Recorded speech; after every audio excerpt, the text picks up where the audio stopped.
I think we do have a quorum, right? Yep. Okay, then let us call this meeting to order, please.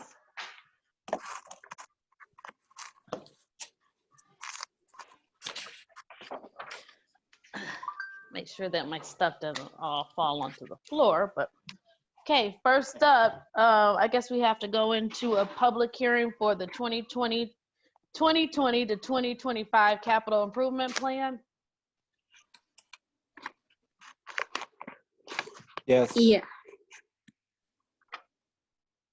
that is correct, Madam Mayor. did you want me to do any introduction at all? Yes, I would like you to do the introduction. Okay, all right. The capital improvement plan is where you identify the major projects, physical projects for the city. And the process includes going through the departments. Those requests are assimilated and sent to the Planning Commission. The Planning Commission reviews it and makes their recommendation to council. The Planning Commission met on the 6-year plan, which will be 2020 to 2025 on April 21st. And you have that recommendation in front of you. It's for a total of $96,621. It includes the projects on the second floor of City Hall for the monitors, the tasers for the police department, which are being replaced on a rotational basis, the new parking lot for DPW, the park investment package, which are the improvements to several of our local parks, and a vegetable garden.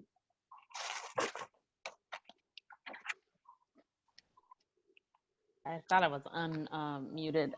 So I was thinking, just regarding the monitors, since that we know what they are, maybe our audience does not know what the monitors were for specifically, or what they'll be used for, or might not be useful. I'm just making sure we're very thorough. Well, as we're entering a new use of electronics in terms of communications, these will put up the panels within the city council chambers, the community room, and what's called the meeting place on the second floor. So instead of having to haul out the PowerPoint projector every time we have a meeting, those items will be in place, and it'll give you a little bit easier use, especially in terms of PowerPoint and internet connectivity. Okay, thank you. Madam Clerk, do we have to take, this is just a hearing right now, so this is going to be open up to the public right now, right? Right. Well, Okay. first we should do a roll call because this is a special meeting. Okay, I'm sorry, I jumped the gun. No, that's okay. And once we call the roll, we open that public hearing and we'll be all set. So we'll do all of this all over again. So, Madam Clerk, if you could do the roll call, I would appreciate it. Thank you. You're welcome. Mayor Garrett, Oop. roll Present. call. Okay. Mayor Pro Tem Cantor, Here. Councilmember Ferguson, Present. Councilmember Siddiqui, Here. and Councilmember Stallings.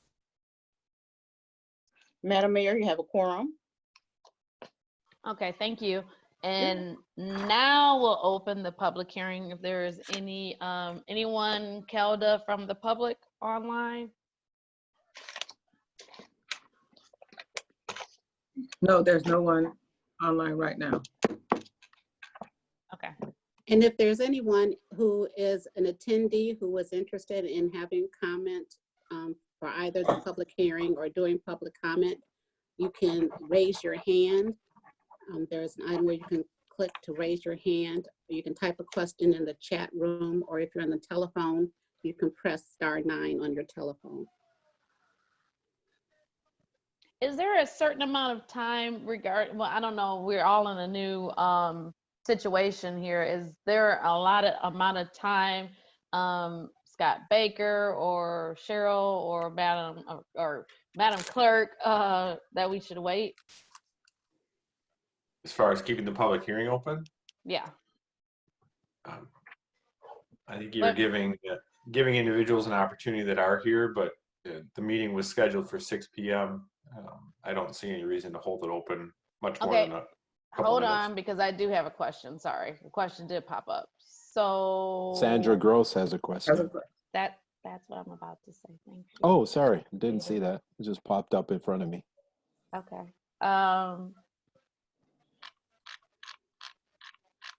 This is going to be interesting. So Sandra Gross, I would like to make a comment in support of the vegetable garden. And yes, this will be your time to make a public comment. How you make a public comment is going to be the fun part. Okay. She can go Got ahead. She can go ahead. Tell her. She. Hi, can you hear me? Yes. I just wanted to make a comment in support of the vegetable garden. We have a committee of neighbors who have been talking with Chris about this and how we feel it's pretty necessary in the community. You know, for people, a lot of us don't have any sun.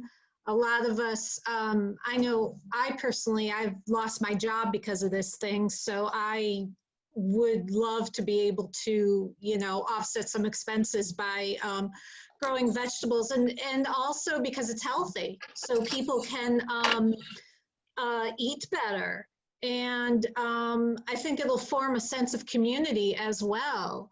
I was involved in the community garden in Southfield, and it becomes like, you know, a real tight community.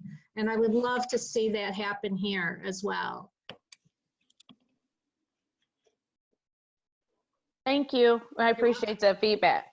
Thank you. Was there anyone else that would like to be heard? Mayor Garrett, I just want to mention that Council Member Stallings is having some difficulty signing on. She is attempting to join the meeting. Okay.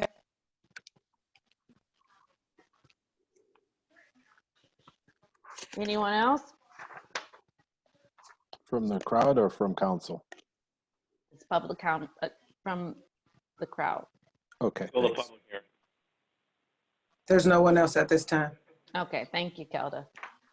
So we're going to move on to the discussion and recommendation of the motion to adopt the City of Lathrup Village Capital Improvement Plan 2020 to 2025. Did you close? I'm sorry. I'm Madam sorry. Mayor. Close the I'm trying to public do hearing? Yes, I'm trying to do too many things Okay. at once. There's not such thing as multitasking because you failed at all of them. So yes, if we could close the public hearing. Thank you. Mhm. Now we will discuss and take the recommendation for the 2020-2025 capital improvement plan. All right, so I'll make a motion to accept the Planning Commission recommendation for the capital improvement plan for 2020 to 2025. Yeah, that's my motion. Second. It's been moved in second. Is there any discussion behind this? This would be for the council or Yeah, just a quick question. Can we get additional details on the $8,000 line item for the community vegetable garden?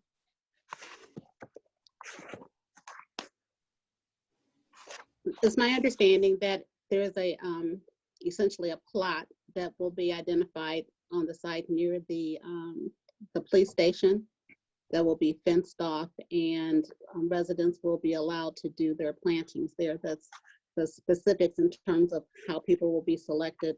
Those details I don't have handy, but it's for that project. Okay, can you tell me how we came up with the number? I believe it was an investigation of all of the materials that would be required to get it started. Okay. You don't know what the size of the plot is, do you? Not off the top of my head, no. Okay. I'm just trying to get a general idea. Is it going to be raised beds or just an area that you have to bring in and amend the soil? Or is it going to be drip irrigation? I'm just trying to get an understanding of the 8,000 to determine whether or not if it's low or too high. Well, Chris and the Recreation Advisory Committee did the investigation, and their proposal did identify the costs associated with it. Those details aren't in your packet, but I can forward them to you. Okay, all right, thanks. I had a couple questions as well. So the costs that we're seeing here, and Pam, and maybe this is a question for you, Pam. These are only costs that come out of the capital fund, correct? Correct. Yeah, because the reason why I'm asking is there are other expenses that I know we are looking at approving. So for example, there's a $20,000 expense, which is our portion of the bike lane project, and 13.3 of that comes out of the local roads, and I think 6,700 comes out of the DDA, but I don't see that listed here, so that's why I was asking. So that's because they're not capital expense. Okay, great. And then the other question I have, in the capital fund, I know that was in the Planning Commission. I know it was indicated that the park investment package was 20,000. I see it's 10,000 here. Is that because we just reduced that for budgetary purposes? Correct. Okay. Yep. All right. I'm good. Thank you. You're welcome. Anyone else? Go ahead, Cheryl. I'm sorry. I was just going to say, Bruce, in answer to your question, you are correct, because items that are in other funding sources, such as the local street fund and the DDA, aren't identified on this sheet in particular, although they're a part of the overall plan, but you'll see them in those individual budgets. Right. I was pretty sure that was the case because you didn't see anything for roads or water mains, and those are all in the capital improvement plan, but they weren't on what we were voting on. Correct. Correct. This is just the general fund. Yeah. Was there any other questions?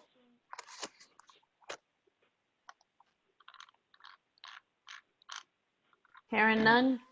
Madam Clerk, can you do roll call?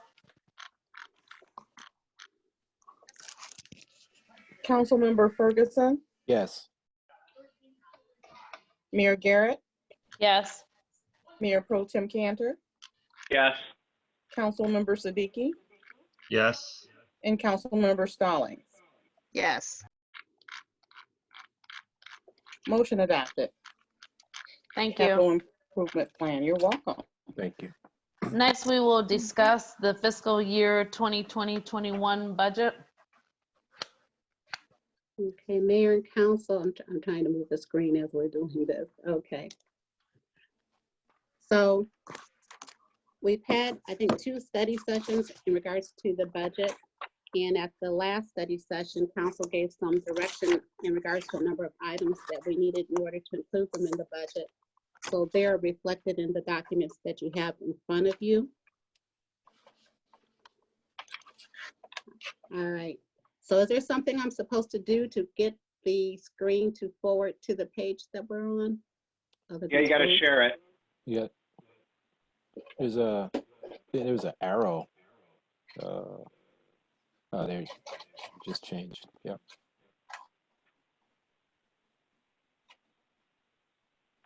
Are you on a tablet or a PC, Cheryl? Oh, you got it. You got it. You Okay. You got it. You just, yep.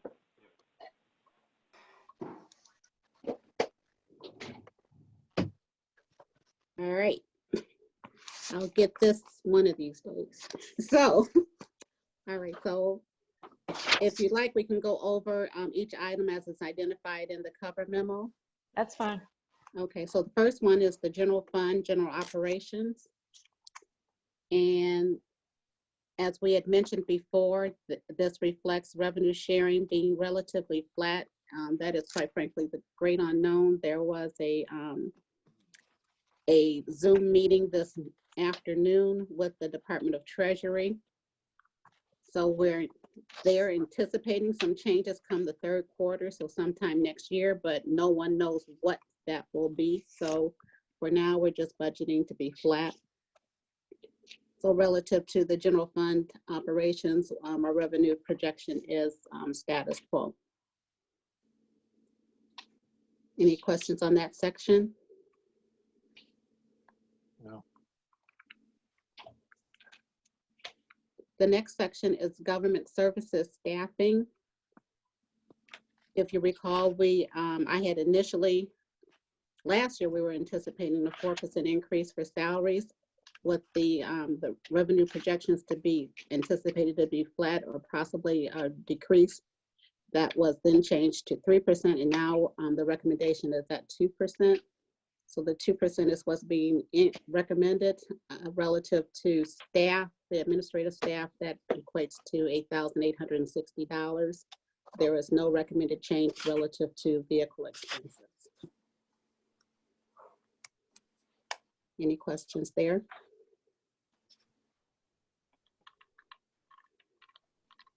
The next section is public services. As part of our discussion, we were talking about starting up the sidewalk program, and I've been in contact with our engineer, Scott Ringler, in regards to what needs to happen in terms of getting that set up, especially if we're using the assessments as the way of funding that program. Council had indicated that we should put that in at $30,000 for expenses in the first year and $10,000 in revenue, and anticipating that we would not collect all of those cost recoveries within the first year.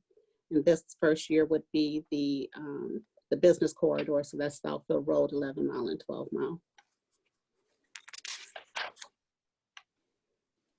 Any questions there? Lathrup Services, they provide our DPS services, Department of Public Services, work for us. We have put in a 1% increase for them for their staffing. That would be just under $4,000 total. Their funding is spread across the 5 funds: general funds, local and major roads, and the water and sewer fund. I have a quick question. Did you discuss the 1% with them? I discussed that I would have a discussion with council. I did not indicate what that amount would be. Thank you.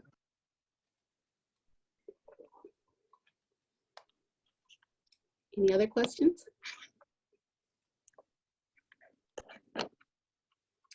Next, we have the recreation budget. A lot of the impact is being reflected in the recreation because we really don't know what revenues we're going to be seeing in terms of programming, as well as the use of the community room, which was a really decent profit center for us. We have really grown that use. The expenses are reduced to over $20,000. And as was mentioned, the exercise equipment that is in the basement, at least about half of it, is under contract. That contract's up for renewal. We will not be renewing for those pieces of the equipment. So that cost was $5,000 a year for 3 years. So it's a total 15, but it was $5,000 in the budget for this year. So that is not included. And I just want to point out, we renamed some of the programming areas to more reflect what's actually happening, so it's easier to track. So those programming areas are called adults, seniors, and children/youth. Any questions there? Moving to the general fund buildings and grounds, as was indicated previously, this is the one change there is the $4,000 that we'll be contracting with the city of Southfield for the cleaning of the city-owned parking lots. So that's the City Hall and DPW, which is a requirement under our MS4 permit. And I put in here, once I've looked it up, the municipal separate storm sewer system permit under our National Pollutant Discharge Elimination System. So that's to improve the state's water resources, and it's a requirement for us for our permitting. So that's been referenced a couple of times, and we need to take care of that. And the other item, as was mentioned at the last council meeting, which was a good catch, I believe it was by Council Member Ferguson, was relative to the additional costs for the ongoing sanitization of the building, because we are in a new normal. So we have to do a little bit more than we were doing before in terms of sanitizing surfaces and doorknobs and having markings in place and all of that. So anticipating that's going to be an ongoing cost that was added to the budget. I had a quick question regarding that. So, and correct, just forgive me if we did talk about it. So the additional 25,000, how did you come up with that? It was based on hourly rate of about $10 an hour and a couple hours a day throughout the week. So that was Okay, so basically- we're just gonna, it's gonna be, we're not hiring an outside company. It's gonna be internally that the clean. I'm sorry, go ahead. yes, hiring individual or individuals to come in to do the cleaning. Okay.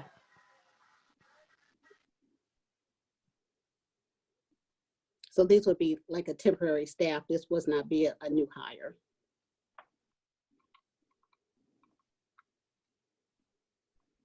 Public safety, they already had in the budget the sergeant position, as we discussed previously. We don't anticipate filling that position until after we have the trial period for the 12-hour shift, which is scheduled to begin, I think, the first rotation in July.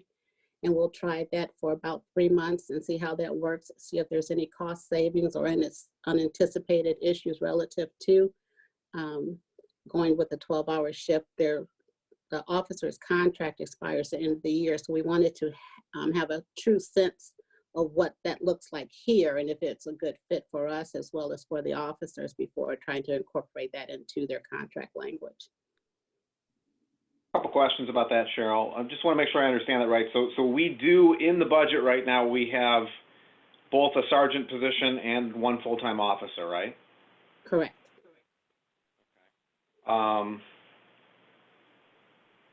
So we're going to wait until the end of the year until the trial is done. I mean, I guess the question I'm mulling over, and I'm just asking all these devil advocate questions throughout this process. I mean, could we do without it for another 6 months and look again next year? I mean, I'm just thinking of the fact that, you know, we've got a $250,000 hole that we're going to be taking out of the general fund. So I'm just kind of looking for areas where, you know, we might be able to, you know, cut. And if we did do that, I guess the other question would be, I mean, obviously we would need to fill in those hours, you know, with, you know, part-time or overtime types of costs. So I guess the question is what's the delta there? So if we were to not fill that position this year and push it off to next year, how much would we save in total after we've estimated for, you know, overtime and part-time officers to fill those hours?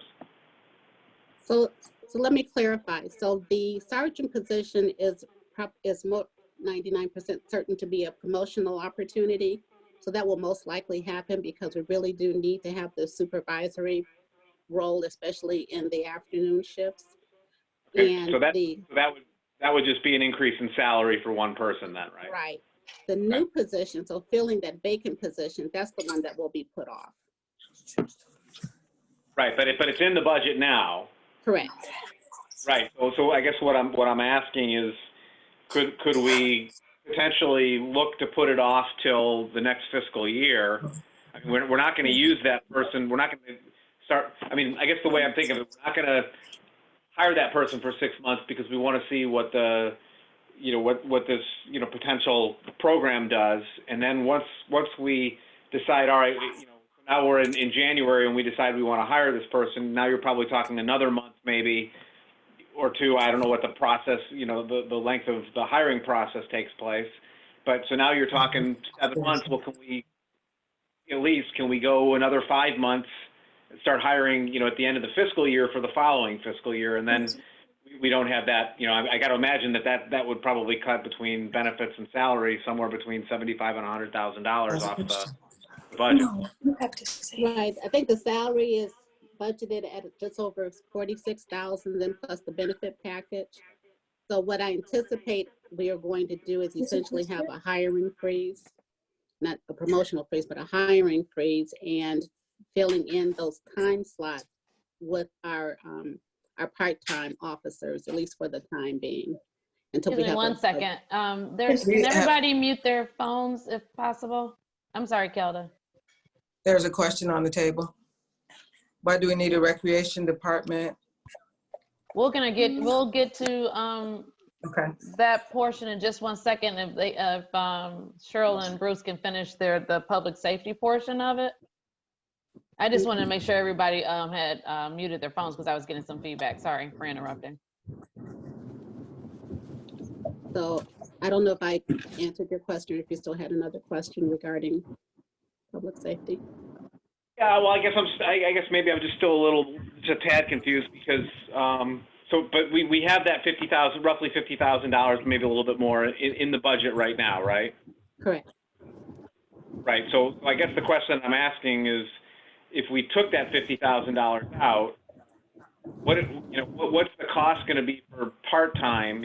Let's say it's $30,000 to, fill those hours with part-time, and maybe we can take $20,000 out of the budget for this year.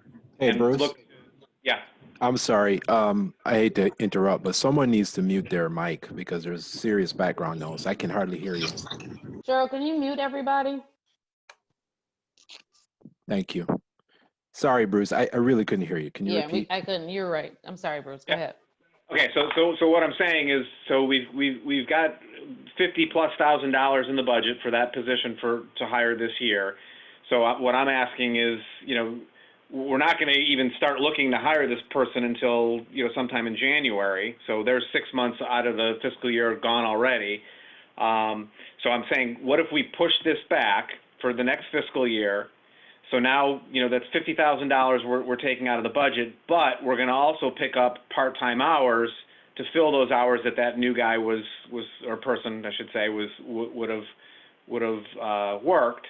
So what would be interesting to know would be the delta. So, if it's $50,000 in salary, but we're going to have to pay $30,000 in, part-time and overtime to fill those hours, well, then we could still save $20,000, and that's, $20,000 of savings towards this year's budget, without giving an impact to the service that we're providing.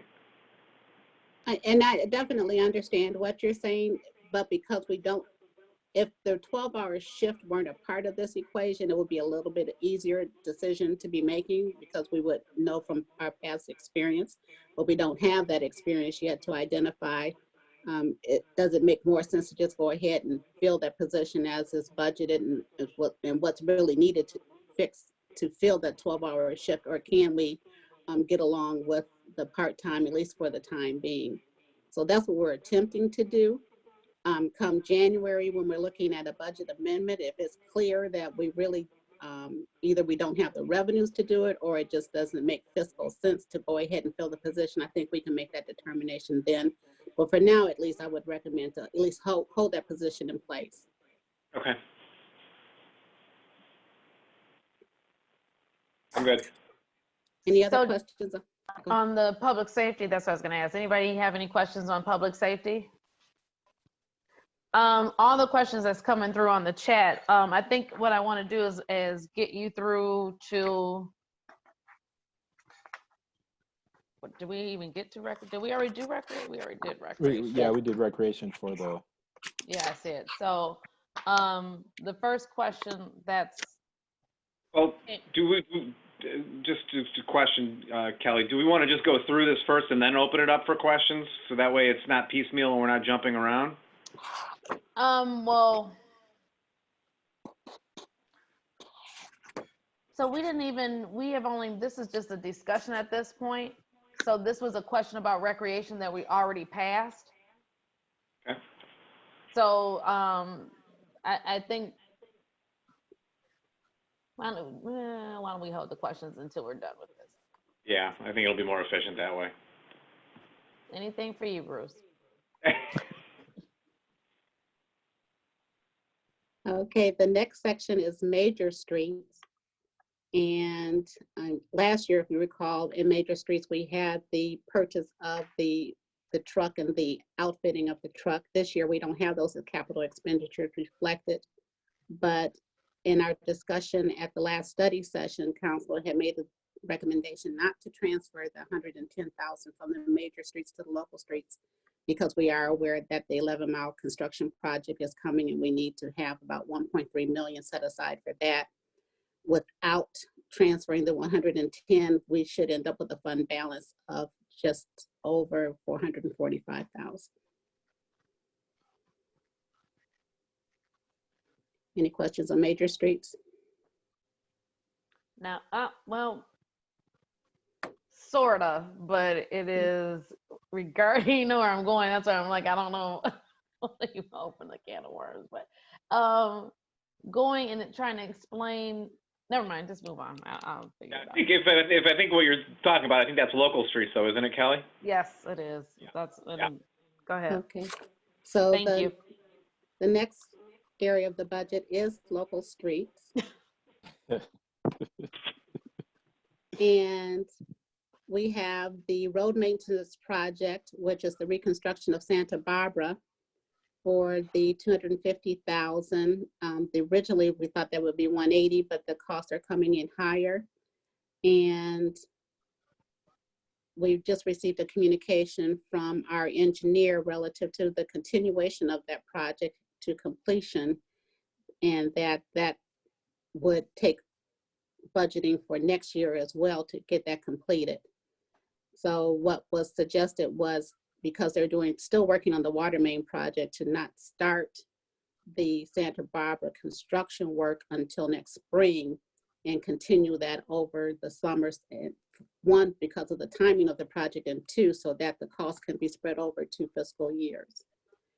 And then again, because there is not the transfer from the major streets to the local, that impacts the ending fund balance for the local streets, which leaves it with an anticipated ending fund balance of 246,000. The budget does reflect the 1 mil from the general fund being transferred in, which is about 149,000. And just to be a little more specific, what the engineer was indicating was that it doesn't look like the water main project is going to be done until the fall. And so it doesn't obviously make sense to do the paving until the water main project is complete. So at that point, it's going to be too late to do Santa Barbara, and so therefore, we would not do it this year. We would do it in the spring. And I think from I looked at, he indicated it was a half a mile. So I think it's actually more paving, doing it as the combined project. I could be wrong, but that was the impression that I got from his email, Cheryl and Kelly. Like it would be about 0.2 of a mile more if we did it as combined, spring, summer next year. Okay. Any other questions on the local streets? Nope, because it was answered and explained. All right. Next, we have the water fund. There have been increased costs from where we purchased the water, from 1567 to 1773. And then there is also the ongoing maintenance that we have to do, including the water main projects, which are about $500,000 a year. So we're looking at a total water rate increase of 8.78%. And I also want to take note that we do have to do the lead and copper testing and replacement program and getting those in place. So anticipating all of these costs, they have an impact on the water fund and the water rate.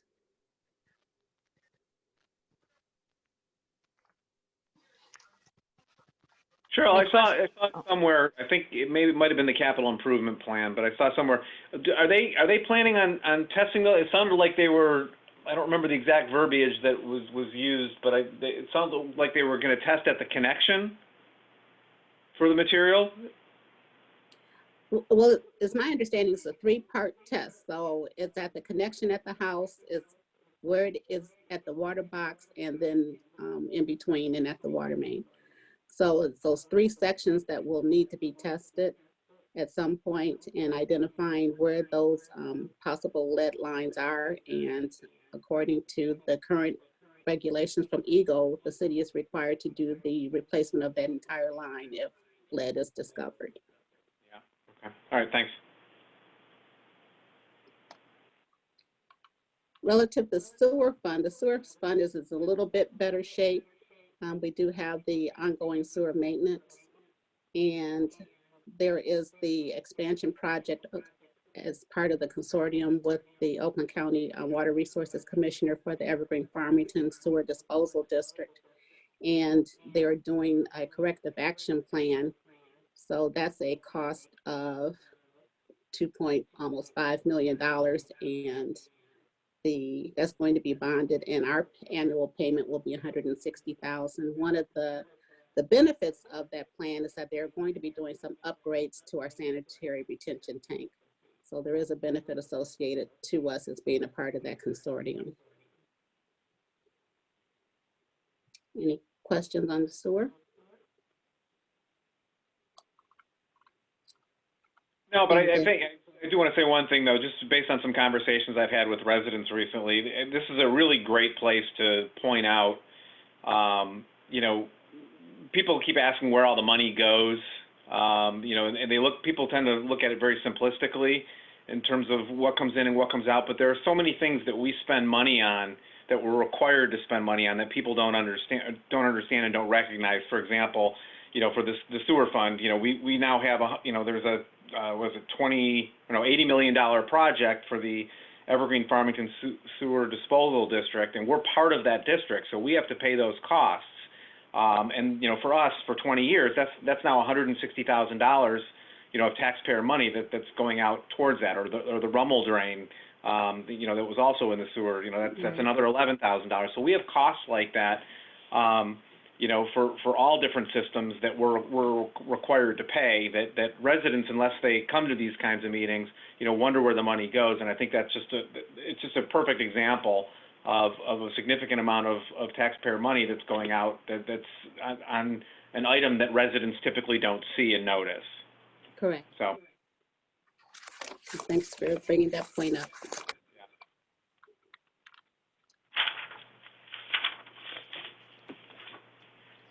And next, we have the actual budgetary sheets associated with the items we just discussed. And as was mentioned, based on everything that we have included thus far, we're looking at a projected shortfall of just over $241,000, which would mean we would have to go into the fund balance. And that would leave a projected fund balance of $1.3 million.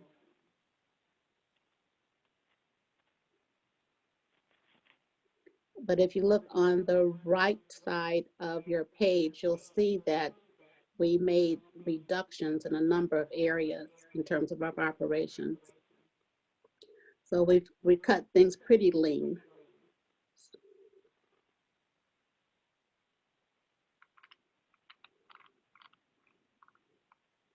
And this next page is other revenues line item. And you'll see that there are some reductions, especially in regards to the community room rental and some other areas.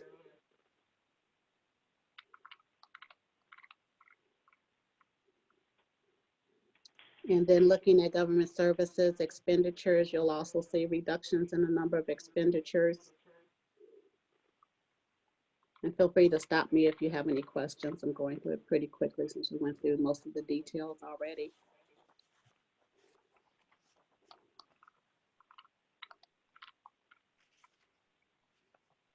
And I do have one quick question. Okay. I'm just curious, and why did the smart municipal credits go down that drastically? The credits each year, I think, are the $8,500 a year. So what that was reflecting was accumulation of those credits as we were moving towards making the actual purchase of the band that would be used by our programming. Okay.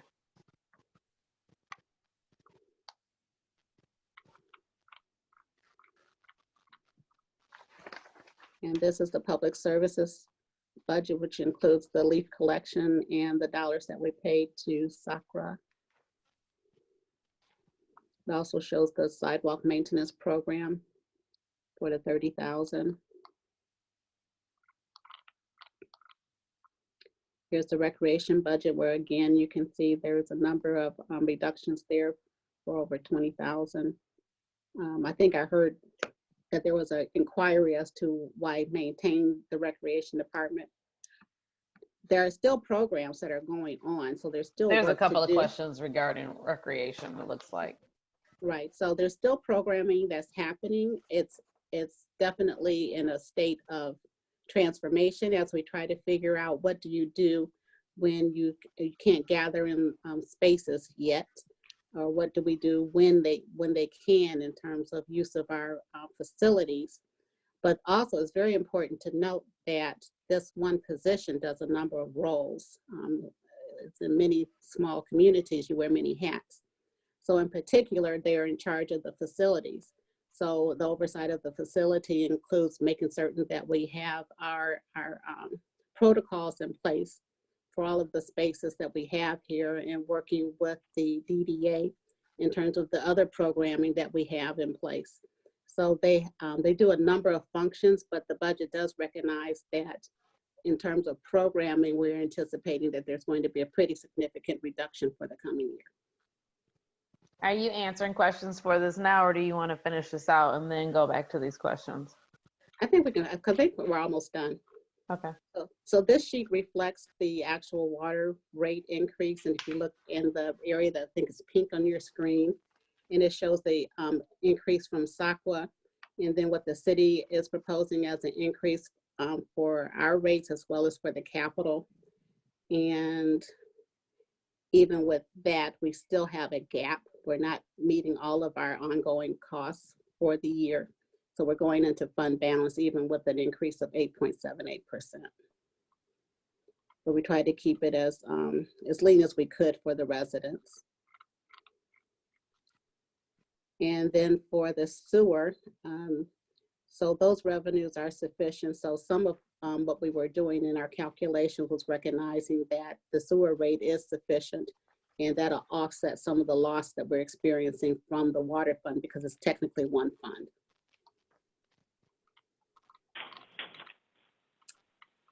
And this page looks at the actual millage rate breakdown. So we have an authorization up to 20, but as you know, because of the Headley rollback, we're at a lower millage rate. So with we're looking at this with 17.5172, we end up with 1 mil going to the library. We have the refuse of 2.7, which was originally 3%. 3 mils, I'm sorry, not 3%.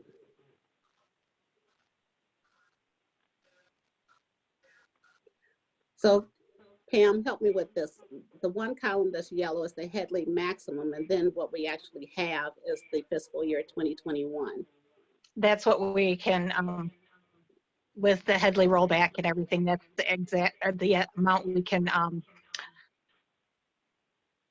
lost my train of thought here. That's the amount that, that we can levy.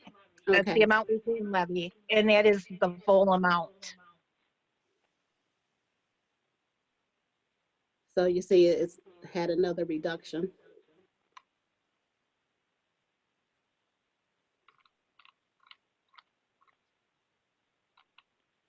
And this is the major street fund. And again, showing that we are not having the transfer from this major streets to the local streets. And then the local street fund, which shows a transfer from general fund, but not from the major street fund. The highlighted on the right, the 11,250, I believe that's for the grant match that we were talking about. That'll be reflected in the local street fund. Was that the correct amount, Pam? It doesn't look like it because it was 13.3 from the local streets. Right. We'll have to take another look at that. Yeah, I thought it was 13.7 or something like that. Yeah, 13.3 and then 67 to the DDA. Okay.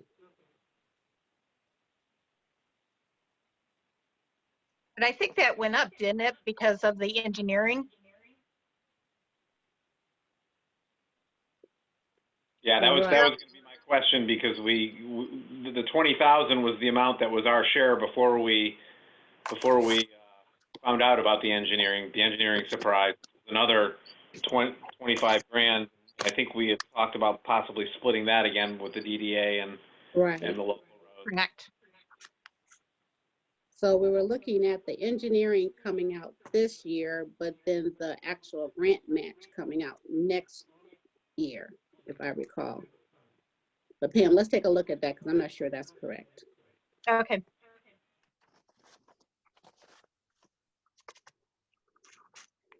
Okay. And so that completes the budget presentation. Are there any other questions?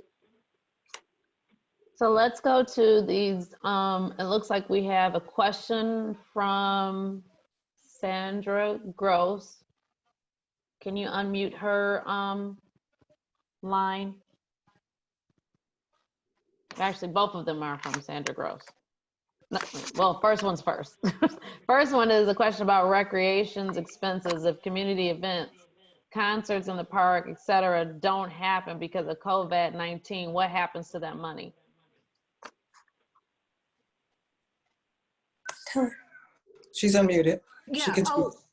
yeah, so I just wondered, we have you have the stuff in the proposed budget, but what happens to the money we've proposed if these things don't happen? Or if we can't use the library, things like that?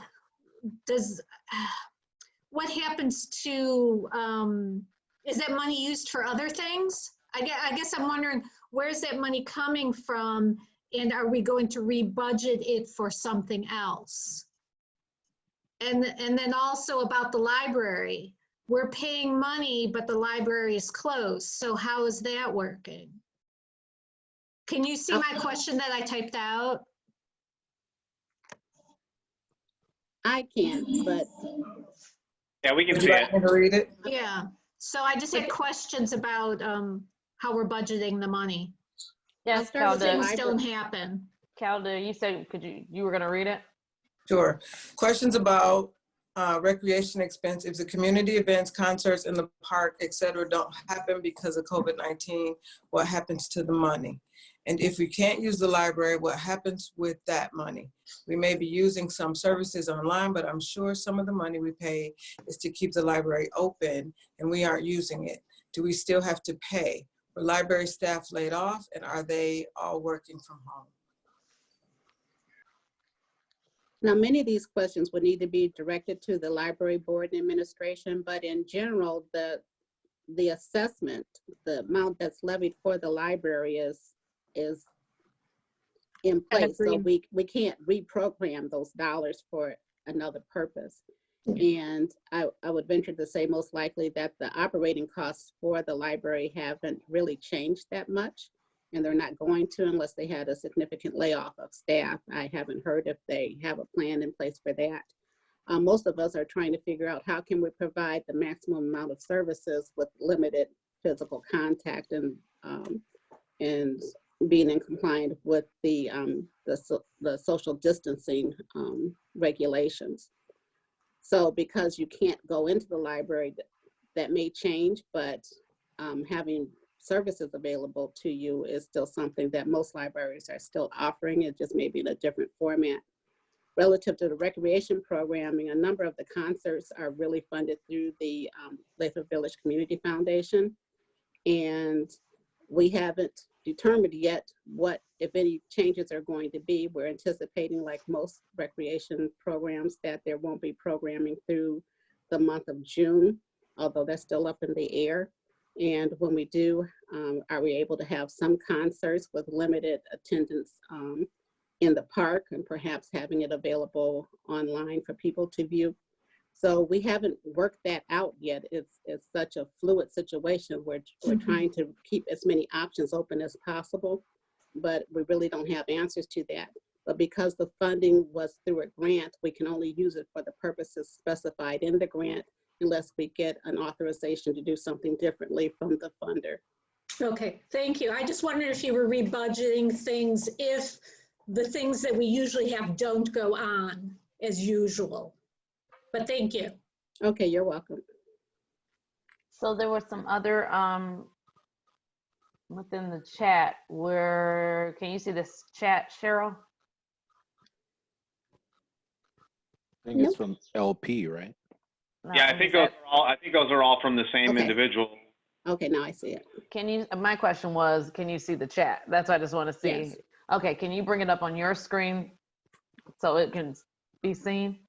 Yes. Now, come on. Yeah. No. Okay. Well, never mind if it can't. So the first one is, why do we need a recreation department during this COVID-19 crisis? Should we be spending our tax dollars on social gathering? That's the first part of the question. Well, at the present time, we're in the current fiscal year.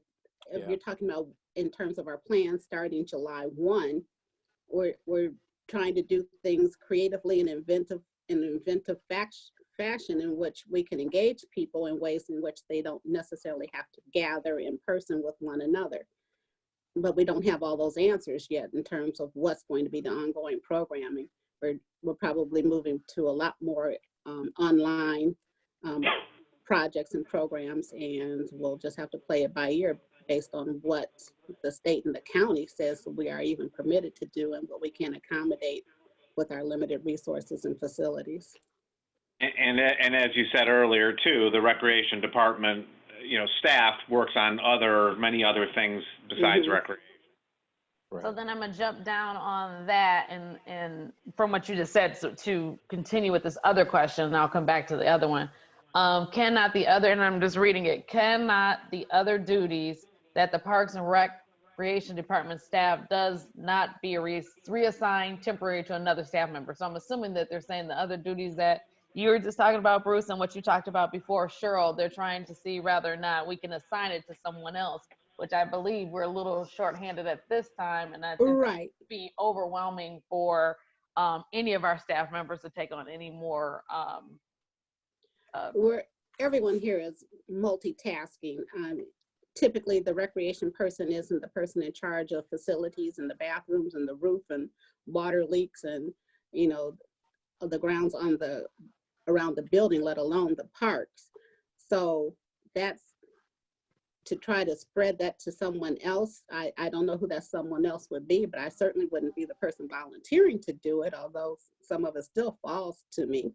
Right. So we are truly very lean as we are, and to try to eliminate a position right now would be really a hardship for our overall operations. If it comes down to it, we'll have to make some determinations. Before I eliminated a position, especially one that's over an entire department, I would look to doing things like a Friday furlough and rotating staff in and out based on days of an operational hours before I eliminated a position if we had an opportunity to choose. So, and this is for the last question regarding the same line of questioning, I should say, is do we truly need a full-time Parks and Recreation staff member to conduct other duties? It's a 24/7 building, so there's always something going on. As you know, we're looking at some cost-effective means of maintaining our parks and grounds. So we're always looking for other ways in which to have cost savings in terms of our operations. So if it came down to, do we need some positions to have reduced hours and becoming part-time, I'll take a closer look at that. Right now, I would say that his plate is full. People don't really understand or recognize the amount of effort that goes into putting together a successful program. You don't just wake up one day and put it out there and hope that people participate. So there's if you're going to do it professionally, if you're going to do it with high quality, and you're going to do it effectively financially, it takes a lot of time and effort, let alone the promotional aspect of it. And I think all of us are pretty proud of the work that Chris has been doing for our community. And he takes it very seriously, and he doesn't grimace too much when I have these other tasks that are not related to Parks and Recreation and probably weren't even included in his job description, but he takes them on and handles them as a professional. Right. And let me Thank add, you. can I add to that? In addition to that, Chris also is keeping the volunteer staff motivated. I mean, he's keeping in communication with them. And in addition to that, I mean, he's the one that took the breakfast with the bunny or the drive-by with the bunny to the next step. He actually, you know, committed himself to doing that for the community and keeping us motivated because we're all locked in, right? So yeah, there is a need for that. And I think Cheryl said this in passing, we're still coming up on the end of the 2019-2020 budget. So that still is a part of his job until we pass this new budget. So people have to understand that we're running lean and he's doing more than just parks and recreation. And I just want to I agree with you, and I just want to chime in and mention again that Cheryl mentioned that he also takes care of the facilities, making sure things are running in the facilities. And I really do appreciate his innovation, and it's really necessary too to keep the spirit of Lathrup Village up. So I'm just tagging on to what Ian just said and adding on to, and a lot of these questions are probably coming because we didn't know, or people did not know the vast, the outreach, the task that he undertakes. So Right. I agree that we need him. Right. And it's not just recreation. I see the question down there. It's parks and recreation. You're not going to divide those two. They both go hand in hand. So you can't say, well, let's lay off the recreations guy. Well, who is going to do the parks? And who's going to do the facilities? Who's going to do the facility? Those are the questions that LP has to ask himself or herself. I don't think that she was aware, or he was aware that it was, they probably just look at it as just fun and not thinking of the work DPW that is not goes going to by. do that. Okay, so the whole thing is that the LP citizen in the last question was that we don't need a recreation program right now, and that was that. And I guess to answer your question was DPW for the last part of what you said. Okay. I don't see anything else coming up. So let's go down to C, which is the discussion and recommendation for the city administration's evaluation and compensation package options. We did this one a little differently this year. So Cheryl has all of your evaluations, the council's evaluations.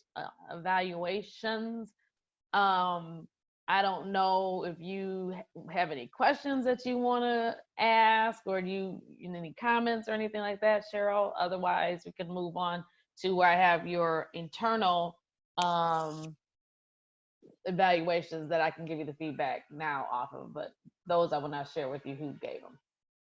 No, I just want to thank everybody for taking the time to even offer their response and feedback, and I do take it to heart, and it's hard to believe it's already been 2 years, but it's been a phenomenal experience. I think we have a great team here, and we have a great working relationship between the city administrator and the mayor and council.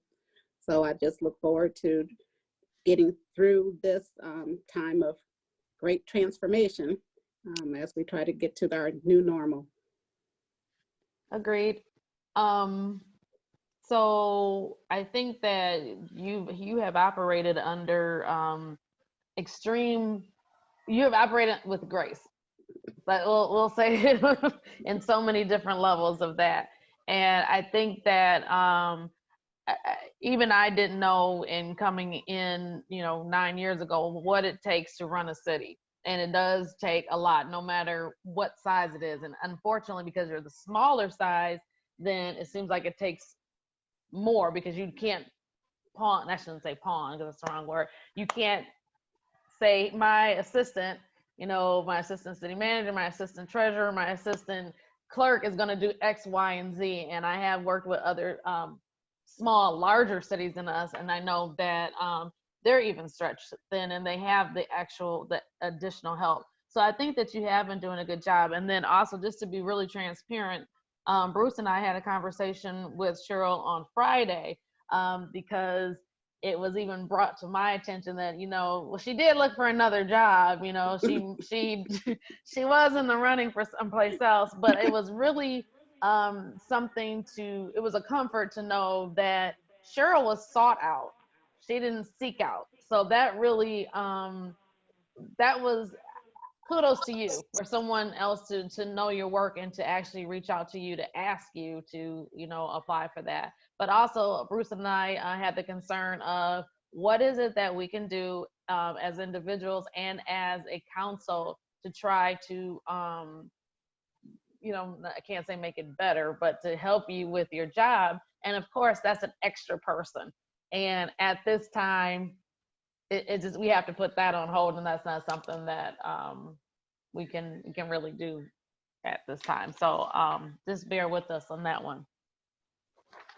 And I truly understand. I truly understand. As much as I would like to bring on another person, it's just simply not really the time to do that. All right. We can take another look at it in January. We have a better assessment overall of what we have available to us. But right now, it's just not the time to do something of that nature. Agreed. And just to stress, for the people who weren't in that meeting, just to stress, Cheryl does understand, but I do think, we need to continually, keeping budget in mind, continually try to see if we can provide some sort of resources. I mean, the one thing that Cheryl did say was,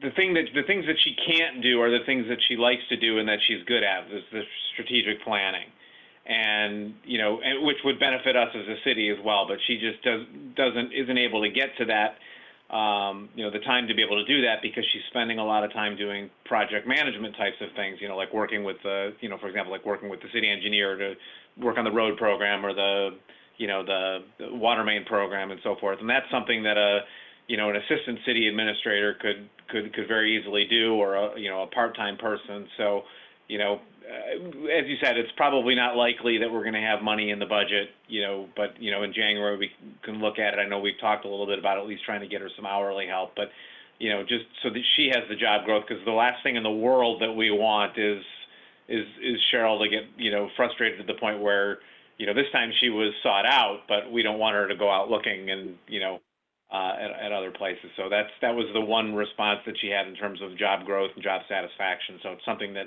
I think as a council and as a staff, we need to kind of keep in mind and look for ways to help her get more strategic time as opposed to project time. So. Right, I agree with that. And Cheryl, at this time, and I'm hoping, you obviously have a lot more time at home, but I really want to see your wish list. What is it that you really want, as far as, from a career growth perspective, as well as, not thinking about Lathrup Village budgets, just put a wish list together. And if you could share it with us, I mean, I'm not saying we could meet any of those requirements, but we want to see what they are. Let's just do this extra work. Well, I mean, if you want a wish list, if I could operate remotely from a Caribbean island, that would be ideal. Hey, that's my wish list. Come on, you can't steal my wish list.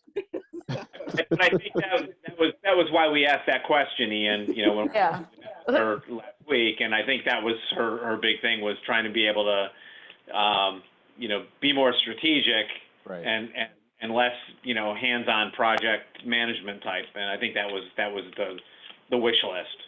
I see. Yeah. Well, one thing, all of this has forced us into looking at how we run our operations and how we interact and what are our best means of communication when we can't sit in the meeting. So, in that way, it's been informative. I still have not mastered Zoom, but the mayor got into the meeting this time, so that's an improvement. It might have been my little tweaking of something. I might have to start looking into, maybe I was wrong about something.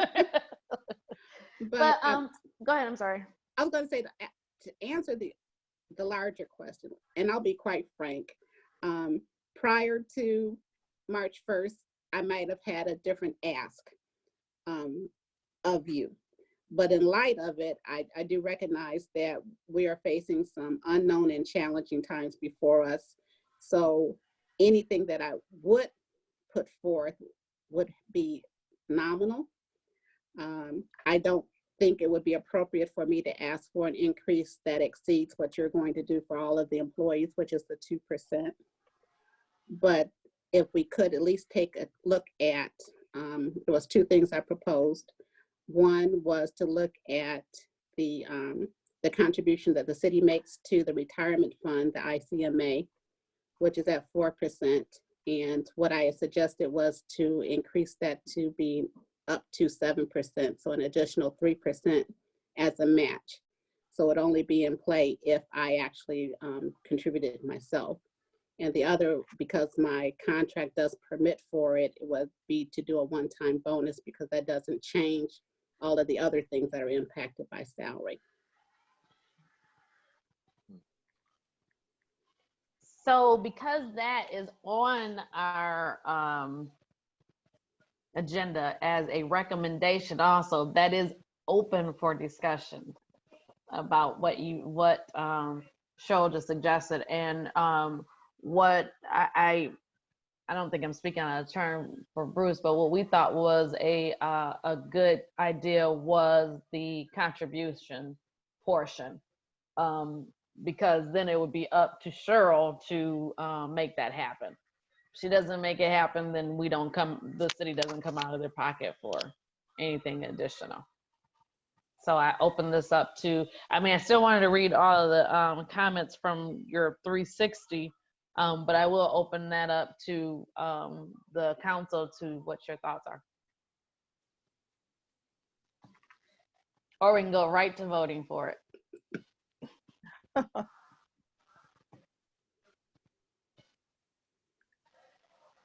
Okay, so Yeah, I don't have any comments on it. I know that she mentioned, you said 7%. Is that what you said, Cheryl? A total of 7, so that would be an additional amount up to 3%. Okay. All right. And like Kelly said, you have to show us how to do that. So make it happen. And I can trust that because of because of the way that you just mentioned, the way you think principally about things. So I can trust that you would do it in the best interest of all. So we can vote on it, I guess. I have no comment. I think it's in line. Yeah, I do too. So the wording for it doesn't have that in there, Madam Clerk, so I'm not really sure how you want to do that.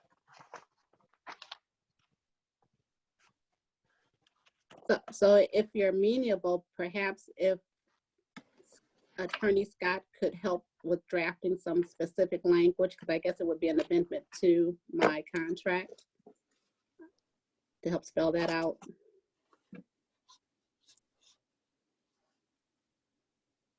That would be used. Would that be for tonight or for the next meeting? For tonight?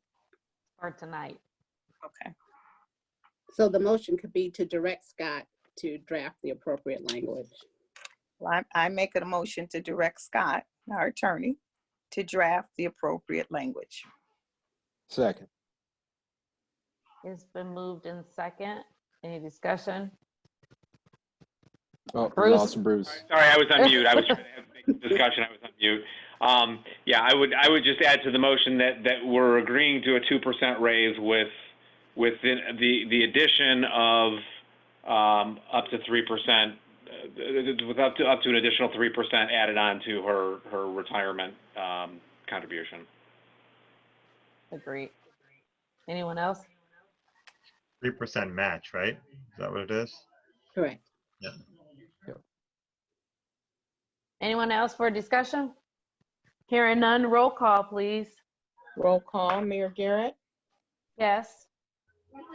Mayor Pro Tem Cantor, Yes. Councilmember Siddiqui, Yes. Councilmember Stallings, Yes. and Councilmember Ferguson. Yes. Motion approved. Thank you. Thank you. Oh, you didn't read the summary of the. Nobody cared, so I just kept moving with it. So what I figure what I'll do is I will just simply take out the comments and put them in a Word doc and send them over to you. And Okay, so that's fine. look like people wanted to roll ahead. So I'm like, why keep talking? So we'll do that. I'll do that tonight. Next up is council comments.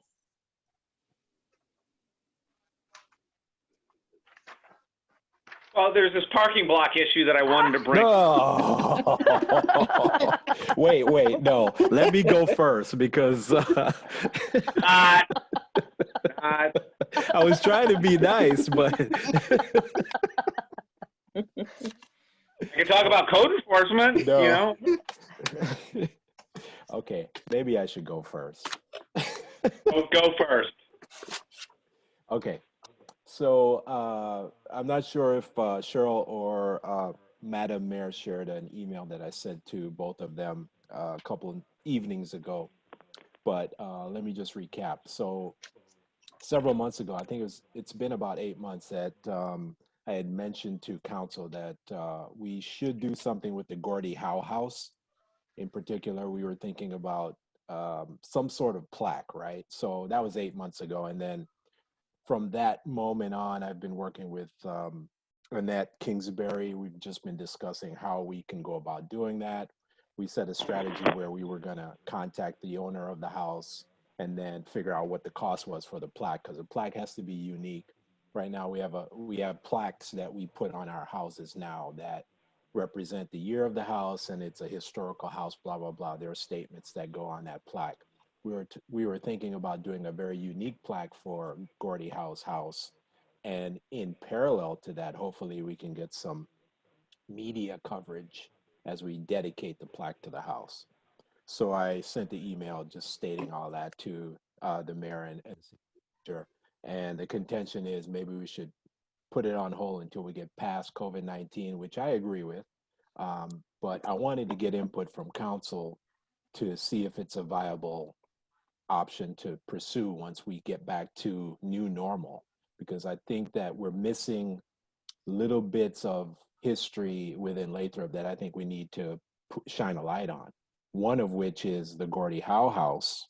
And we've had a lot of successful, famous authors that have lived in Lathrup that we have a list of, and we haven't really scratched the surface with that. But I think this is the main one that I think we should try to at least move forward. I gave you guys an estimated budget because we haven't done a lot of the research. So I said, you know, a minimum for the plaque cost would be a minimum of 400 and no more than 5. Because if it's going to be a unique plaque, then obviously we're going to have to get it designed. We've got to look at it. I don't know if it's going to be above 5. So that was pretty reasonable. So after saying all of that, do you all believe that it should be a viable solution to go? Madam Mayor. So we did talk about it, and we have come to it was discussed, I should say, is that one, it's a private home. So it's not going to be something that is reserved for memorabilia, museum, or anything to that extent. So that's one, because you said you hadn't talked to the homeowner yet about it. So it could be a moot point if the homeowner does not want to have it even acknowledged. Number 2 is that is something that when we were talking about the different historical plaques, the city has not paid for any historical plaques on the homes, from my understanding. And Cheryl or Bruce, correct me if I'm wrong in that one. So it's not something that the city should be investing in, putting a cost or investing in plaques for houses. I agree that I think that, you know, it's a great idea to acknowledge all of the people that have made a contribution to our world and it's coming from our city. But when it comes to having it in our budget, especially a tight budget, I don't think that it's feasible. And I don't think that's something that the city should do. Yeah, before we open it up further. So the plaque, the cost of the plaque, and I think Annette Kingsbury would agree with me, the Historical Society would split that cost. So I understood it from your email, but I don't think that the city should, Because then why shouldn't the city pay for a house that's a historical house? Why shouldn't we pay half for that one too? And so I think we get into Yeah. Well, the first part of that option was that the city hopefully can split the cost. The second option is we would try to pursue, we meaning the Historical Society, would try to pursue gaining a historical site plaque for the Howe House. So that's a different aspect, which wouldn't involve any cost from the city. They would actually do the research, get the information, try to go in the route of a historical site. So, you know, we have plan A and we have plan B. So I'm just trying to get some options out on the table so we can discuss it. To me, it seems, you know, I like the idea of, you know, recognizing the historical significance, but, you know, it doesn't seem to me that it seems to me that the Historical Society is the sweet spot. This is exactly what the Historical Society is for, is to, you know, recognize the history of Lathrup Village. So it seems to me that would be an appropriate expense for the Historical Society.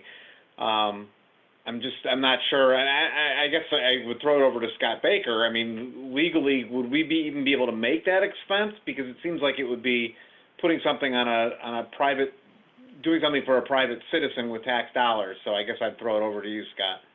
Yeah, I mean, I'm trying to find the public benefit for that expenditure. And I guess I'm not seeing it. I mean, typically, or not typically, but you have to have a public benefit in order to justify the expenditure. So, Okay.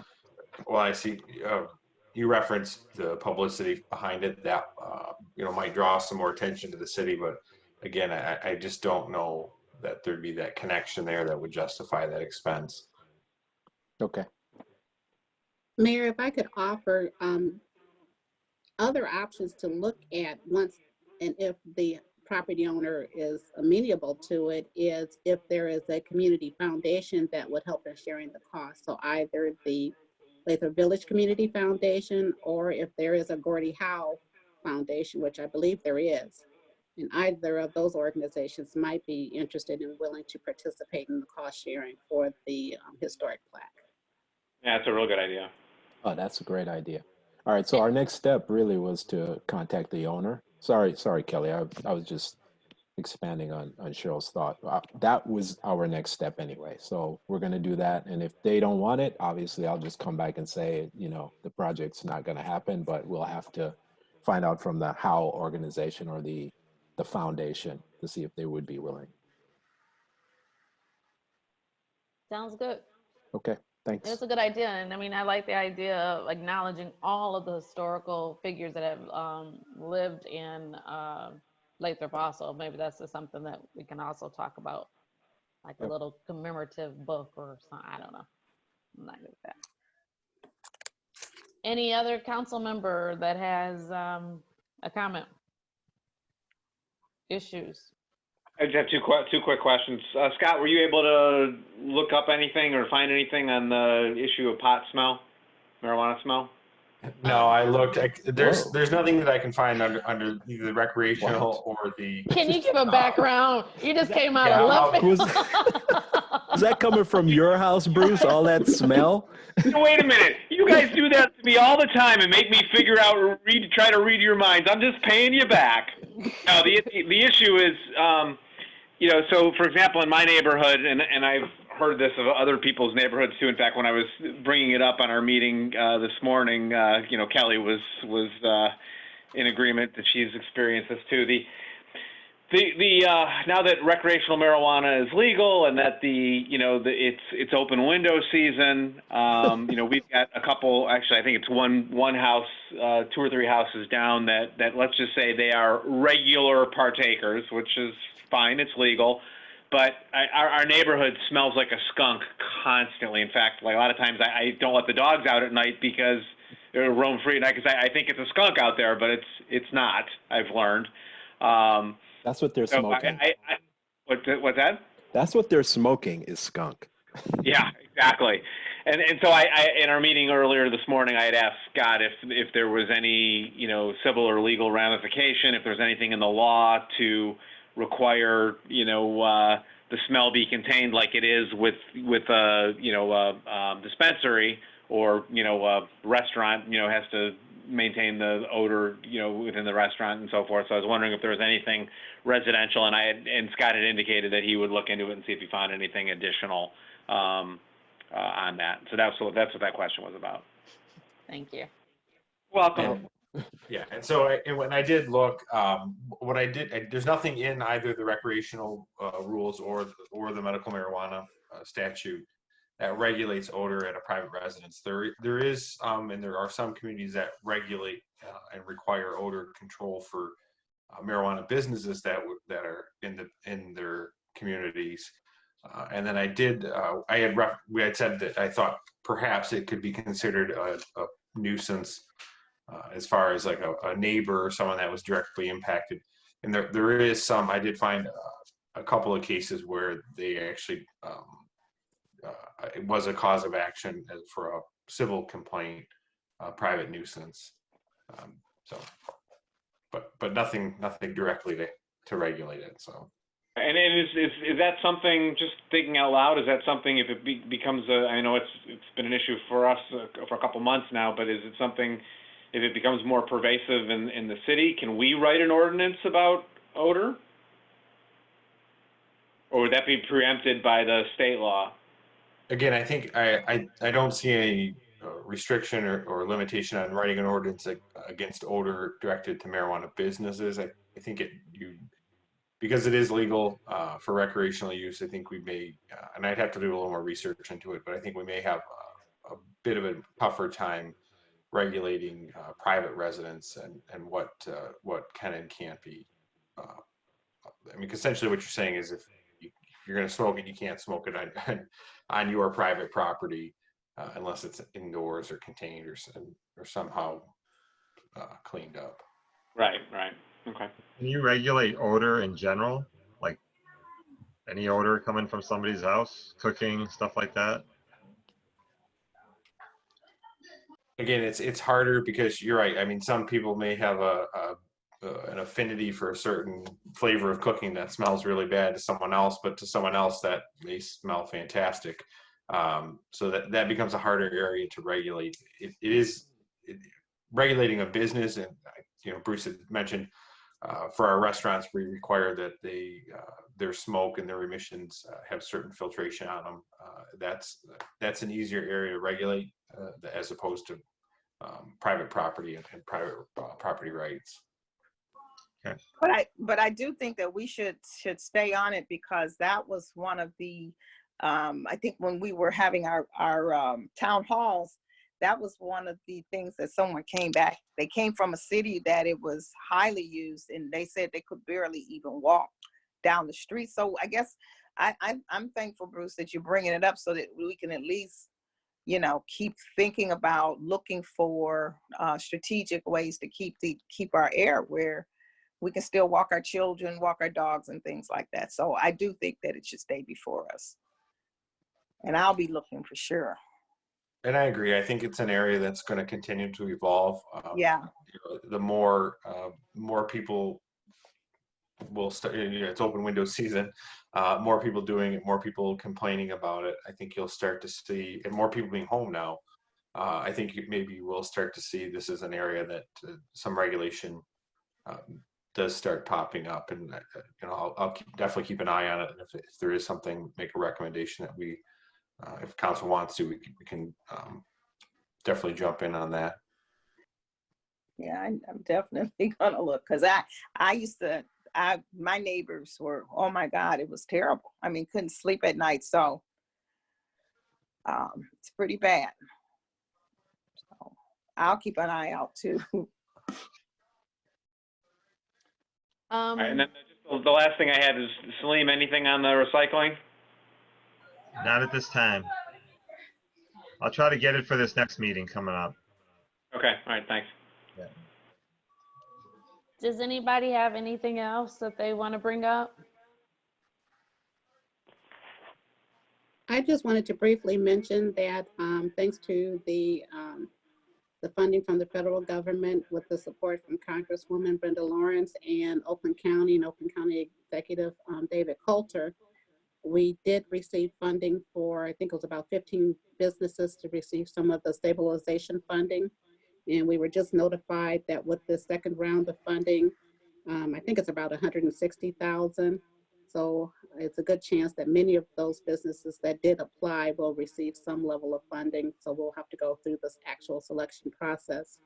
But it's encouraging in terms of the financial support to local businesses in Lathrup Village. Yeah, that is, that's really good to hear. Anyone else? Did anybody sign up for the Step Up Challenge? Not yet. I did mention it on the Village Idiots, though. Could you tell us a little about the Village Idiots? Funny you should mention that. So maybe 3 weeks ago, several of us residents, including myself, decided to start a podcast just to bring good cheer and give the residents an update on what's been going on, what the mayor has said, you know, on video, and what's been happening to keep people motivated while they're in their houses. So we just decided to call ourselves Village Idiots and have fun with it and just inform people as well as get a chuckle out of ourselves and, you know, just experiment with creating a podcast. And so we just did the second one. It's on Villagers right now. We hope that everybody that's looking at my wonderful face would find it to listen to it. I invite Scott Baker to give us some critique because he's given me some advice prior to us launching the first one. And I welcome all kinds of feedback. If it's bad, tell us. We won't get mad. And if it's good, tell us that too. Okay. That's a good idea. And I will listen to it when I go do my steps this evening. All right. Thank you. I am very competitive. I am too. So how do we sign up for the steps? Because I haven't signed up and I haven't logged into the city's website. So maybe I should do it that way. It was actually either in two places, and correct me if I'm wrong, Cheryl. I think it's under the Parks and Recs on Facebook, but I know it was on Villager because that's where I signed up at. Okay. My family was so overjoyed when they found out that they all were signed up. So as soon as this is over, we all get to go for a walk, and they're really excited about it. All right, I'm doing that as soon as I hang up. And if I could just confirm with Councilmember Siddiqui, is the marijuana study group meeting tomorrow evening? Can't hear you. Yes, it is. Yeah, I'm going to send out the invite. It'll be at 7 o'clock tomorrow. Okay, thank you. Just a quick question, Salim. So we're still on for our conference call tomorrow. Yep. 3 Okay. o'clock. Yep. All right, 3 o'clock. Thanks. Mm-hmm. Hey, Kelly, I just wanted to offer some information on and I'm glad I remembered this. And if there's a closer place for COVID testing, I know the Southfield City Urgent Care at 23832 Southfield Road. They are doing COVID-19 testing. No appointment or prescription needed, just ID card and insurance card, and they're open from 8 a.m. to 6 p.m. And the number is 248-569-2600. So wanted to put that out there. Are they charging, or they're, if you don't have insurance, are they, you know, do you know anything about that if someone doesn't have insurance? I'm not sure about that, but they do want you to present an ID and an insurance card. Okay. So in terms of if there's a cost, but I'm assuming the insurance card will help. But again, the number is 248-569-2600. Well, if you guys are listening to my podcast, you would know that that's on my podcast. Well, I just wanted to make it because I know a lot of people listen. No, repeating information is very, very helpful and very healthy to do it. So it's good it's on your podcast, but it's also good that it's on this particular medium. So again, 23832 Southfield Road, Southfield, Michigan. Just need your ID and insurance card. And I'd like to mention that I have strongly encouraged all employees and officers with the city to also get the free testing that's offered through Oakland County for first responders and essential workers. And one of the sites is at right by Catawba Park at the Health Services Office on Greenfield, and the other is at 1200 North Pontiac. So those services are available at no cost for the city employees. Does anyone know where you can get the antibody testing though? No, but Beaumont, you might have to call Beaumont to get information on that. That's interesting that it's two different tests. Yeah. I don't know if people know that. And I had the test today. It's not bad. Oh, okay. Oh my God, I've been talking all this time and I was on mute. So I'm sorry. And I'm like, people are just blowing me off. I was saying that I think you have to go through your doctor for the antibody, for that particular test. That is a blood test, and that's either finger prick or they take blood from you. And the other one to be actually tested for COVID is the one that tickles the back of your brain. So yeah, they did it with through your throat, nose, so it wasn't bad. It was the like you're getting the strep throat test, so it's the same thing. They just take a swab. So they did you got it in your throat, throat? and I know another place does it through your nose. I had mine through the nose, and that was just the worst experience. Was it? Yes. Did they make you sit on your hands? That should have been a cue, right? Sit on your hands. No, they just, anybody that knows me, you have to say something, then just do it. Don't warn and do all that stuff. So they were saying it's going to be it's going to burn a little. And then and that's all I could do because it stuns you. So, tears in your eyes. But thank you for the information, though. I appreciate it. Does anyone else have anything? No. Well, thank you very much for everybody joining. I'm not trying to rush you. Public comment. Public comment.